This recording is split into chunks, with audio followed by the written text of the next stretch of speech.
Bonjour Manouya, aujourd'hui je reçois la gang des Bretons qui s'attaquent à Peter Pan. Bonjour. Bonjour, alors c'est Solène. C'est ça, Solène Loédec.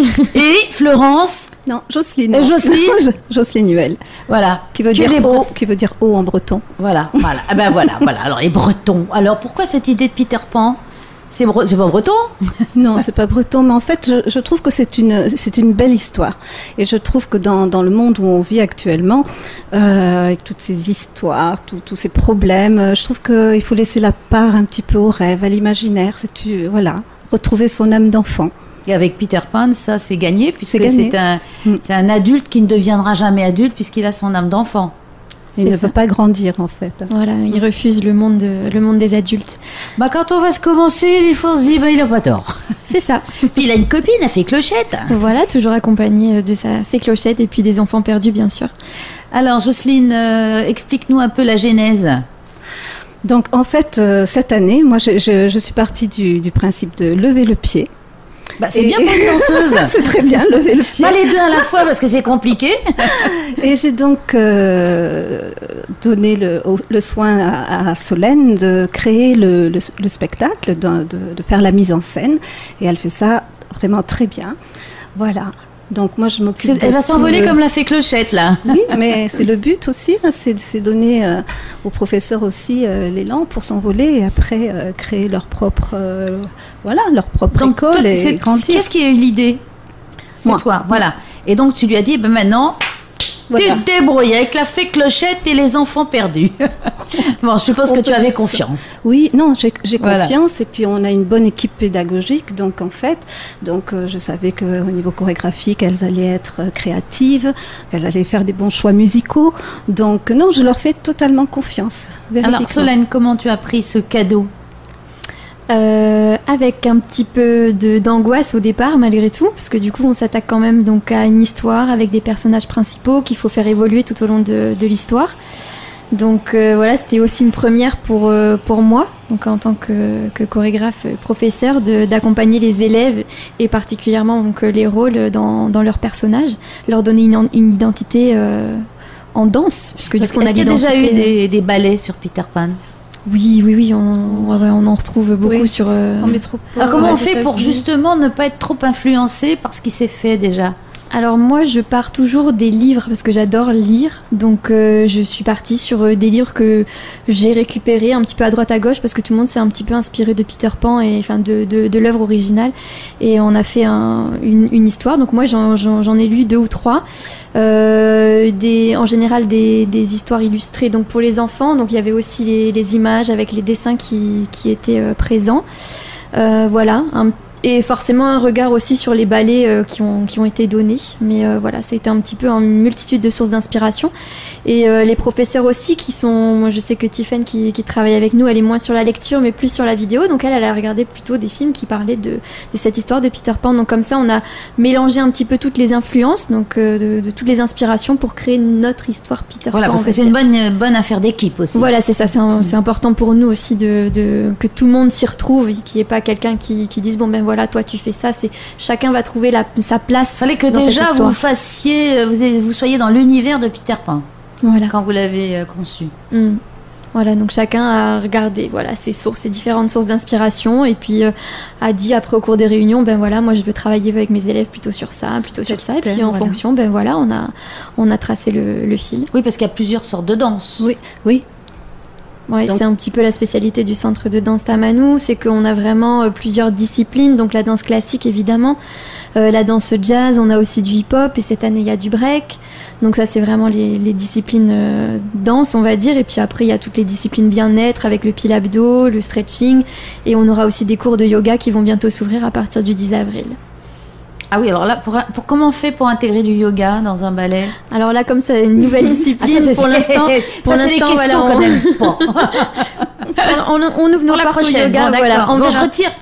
On reviendra l'année prochaine pour cette question. Et donc, ce ballet va durer combien de temps ?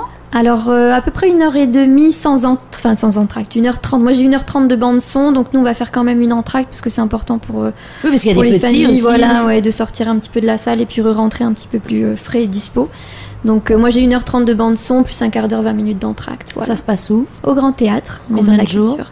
Alors on n'a qu'une représentation unique le jeudi 13 avril à 19h30. Donc, faut pas la rater. Il faut pas la rater. Voilà. Comme c'est veille aussi d'un long week-end, on a choisi de faire un jeudi pour pénaliser personne, ni les enfants qui doivent partir. Et voilà. Donc les billets sont en vente à la Maison de la Culture. Tout à fait. Et même maintenant sur le site. Hein, on peut c'est ça, voilà. Une billetterie en ligne maintenant. Donc à partir si j'ai un petit conseil à donner, parce que nous on a eu des petits soucis de billetterie, c'est vous y prendre à l'avance. N'attendez pas le dernier jour, parce que des fois le serveur il est un peu encombré. D'accord. Ok. Ouais, moi j'ai jamais encore pris de mes billets là-dessus sur la billetterie, mais il y en a qui n'ont pas pu non plus. Ouais. Bon après nous si une heure avant voilà. le spectacle, ce sera c'est déjà en vente, on peut le faire. Voilà. Ouais. Voilà. Donc le prix 2500, tarif unique pour tout le monde. Voilà.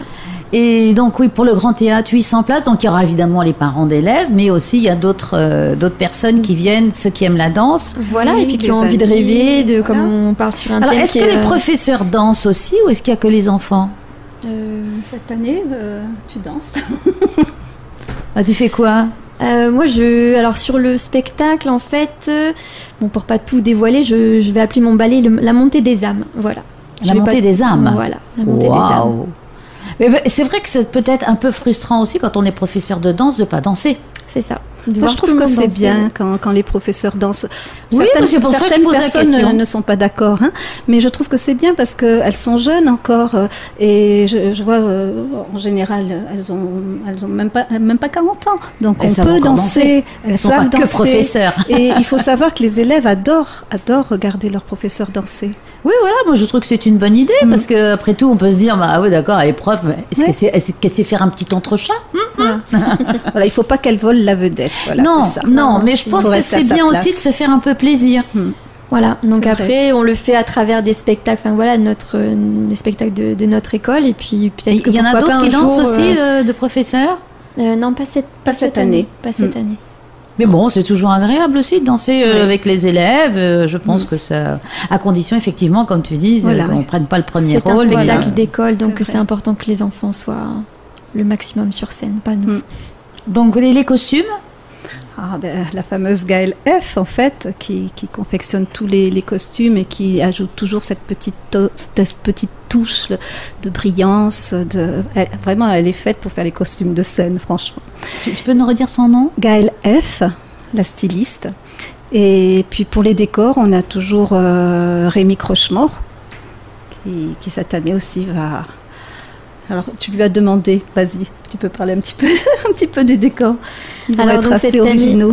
Cette année, on va mixer un petit peu les deux. Donc, le travail de Rémi Crochemort, qui est graphiste et plasticien, et aussi des projections qui sont réalisées par les techniciens du Grand Théâtre. Donc, on va essayer d'allier les deux pour avoir un maximum de décors différents, en fait, de tout au long de la soirée. Oui, puisque maintenant, on a de la technologie à notre disposition, pourquoi s'en priver? Voilà, mais en même temps, le côté fait main, le dessin, la peinture de Rémi qui est vraiment très très très très doué, c'est important de la conserver quand même. Donc pas tout comment dire, pas tout numérique. Voilà, pas tout numérique en plus. Donc là on a essayé de mais c'est du faire mix, c'est comme vous avez plusieurs disciplines quand vous dansez, vous avez plusieurs façons de planter le décor. Exactement. Bien, on se donne rendez-vous donc jeudi 13 avril à 19h30 au Grand Théâtre de la Maison de la Culture. Un petit peu avant pour être en place quand ça commence. Voilà, c'est ça. Et puis il y a les billets qui seront en vente de toute façon à 18h30 aussi, une heure avant la représentation. Eh bien, merci